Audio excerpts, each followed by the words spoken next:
हवेली के अंदर बेचैनी हर गुजरते पल के साथ बढ़ती जा रही थी। हर किसी की नज़र बार बार मुख्य दरवाजे की ओर उठ रही थी।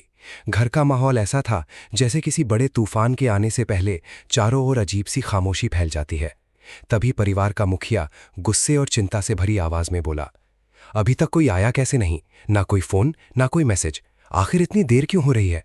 अब तक तो डॉक्टर टंडन अपनी होने वाली दुल्हन को लेकर यहां पहुंच जाना चाहिए था। आखिर रास्ते में ऐसा क्या हो गया? उसकी आवाज में छिपी घबराहट साफ दिखाई दे रही थी। कोई जवाब देने की हिम्मत नहीं जुटा पा रहा था। हर चेहरा डरा हुआ था और हर दिल में एक ही सवाल था, आखिर आखिर हो क्या रहा है? उसी समय घर के बाहर अचानक तेज कदमों की आवाज सुनाई दी। सबकी निगाहें एक साथ दरवाजे की तरफ घूम गईं, लेकिन अंदर आने वाला इंसान वो नहीं था जिसका सबको इंतजार था। सामने टीसी बेटा खड़ा था। उसका चेहरा बुझा हुआ था और आंखों में गहरा दर्द साफ झलक रहा था। जैसे ही उसने कमरे में कदम रखा, किसी ने धीमी आवाज में कहा, टीसी बेटा, हमें माफ कर दो, घर वापस चलो, जो हुआ उसे भूल जाओ। लेकिन टीसी की आंखों में ऐसा दर्द था जिसे शब्दों में बयान करना आसान नहीं था। उसने बिना कुछ कहे चारों तरफ देखा और फिर अचानक पलटकर बाहर निकल गया। ये देखकर पूरे परिवार की बेचैनी और बढ़ गई। तभी किसी ने कहा, अब यहां बैठने से कुछ नहीं होगा, खुद जाकर पता करना पड़ेगा कि आखिर मामला क्या है।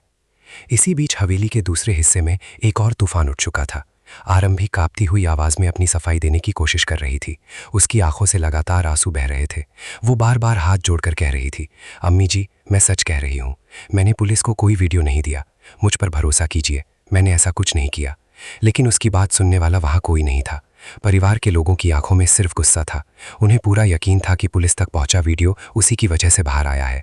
हर कोई उसे अपराधी की तरह देख रहा था। तभी घर की सबसे बुजुर्ग महिला ताने भरी मुस्कान के साथ बोली, अच्छा, तो अब तुम कह रही हो कि तुम्हें सपने में दिखाई दिया था कि हम दहेज ले रहे हैं?